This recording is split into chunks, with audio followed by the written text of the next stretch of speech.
On the 1st of December 2019, a man in his 70s fell ill. He was admitted to a hospital in Wuhan. Unbeknownst to anyone at the time, by December the 11th, up to 200 people were likely infected with the coronavirus. 3 weeks after the first illnesses emerged, doctors at Wuhan Central Hospital took a sample from a patient's lungs. They sent it to Vision Medicals. Within 48 hours, the company had come up with a short genetic sequence of the virus. The person who did the analysis basically sent a red light flash to the boss of the company. And the boss says, this is serious. Don't send the report out until you're 100% sure. And a few hours later, basically says, I'm 100% sure. This is real.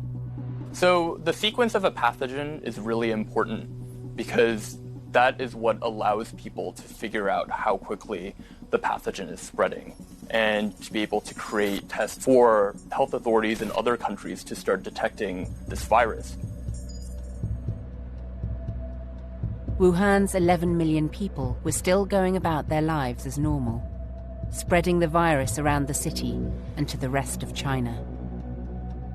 Leading virologists Zhang and Holmes were in the middle of a long-term project on respiratory diseases at Wuhan Central Hospital when the outbreak began. At 2 a.m. on January the 5th, Zhang obtained the full genetic sequence of the virus. That day, Zhang's office wrote to the National Health Commission he wanted to make the sequence public right away, but couldn't. The National Health Commission had sent out secret instructions to laboratories, forbidding them from publishing their results without authorization and requiring them to destroy or hand over their samples. It effectively silenced individual scientists and laboratories from talking about this outbreak, from revealing information about this virus, and potentially allowing word of it to leak out to the outside world and alarm people. 5 days had passed since Zhang Yongzhen had obtained the full genetic sequence of the virus. By now, Chinese state media had announced it was a novel coronavirus. But Zhang was still prohibited from publishing his data. At that point, it seemed absolutely ridiculous that we couldn't release the data. I said that we need to release it. It's now or never. We have to do this. And he said, okay.